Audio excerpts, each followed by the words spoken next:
let's say hypothetically that someone came into my house and they said, Rob, I love you so much. You're the best thing since sliced bread. This is a hypothetical situation. Never happened, probably never going to happen. But let's say they came into my house and said, I love you so much.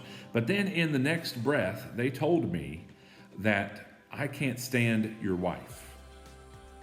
I love you and I don't love her.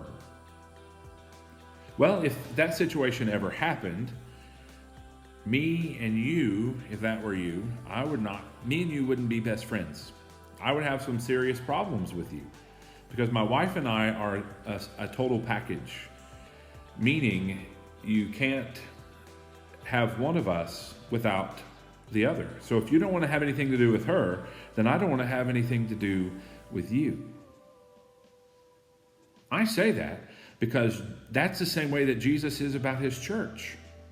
You can't say in one breath that I love Jesus, but I do not love other Christians. Because in our study of 1 John that we're going to see on Sunday, one of the marks of your true Christianity, one of the proofs that you actually love Jesus, is that you love his church. So John goes over the claim that I love God and hate my brother. And he says that if you love God and you hate your brother, then you're still in darkness. You can't be a Christian who just merely loves God and doesn't love other Christians. So join us as we look at that Sunday at 11 a.m. on Facebook and on YouTube. So we're still looking at all of the implications of what it would mean to gather in person on May the 20th and how that needs to happen. So we've tentatively scheduled it to our Wednesday night Bible study to resume in person on that time. Keep your ear to the ground, so to speak. You'll get more information on that as the time approaches.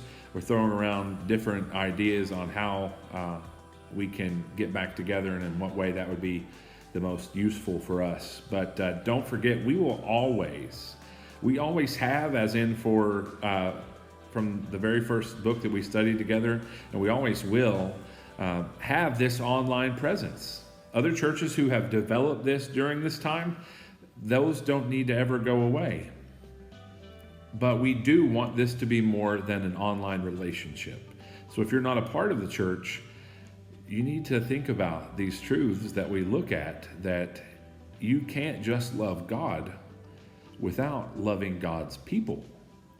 Because if you love God and not God's people, John tells us you're not a Christian. So we need to examine the way that we relate to God's people. And I would encourage you to plug in Sunday at 11 o'clock and write it in pencil on your schedule to come join us when the quarantine lifts. So I hope you're doing well. I love you all. I miss you all. I can't wait for things to get back to a new normal. That would be great. Don't forget, you can catch up on any of the sermons that you've missed there on our Facebook and YouTube channels. You can still give and thank you and praise the Lord for you that are still giving. You can give in 3 ways. Online at dryrunbaptist.org. You can give via mail, snail mail, as they might call it, 2109 Cincinnati Road, Georgetown, Kentucky 40324. You can mail it like that, or you can text any amount to 84321. I hope things are going well for you, and I can't wait to see you soon.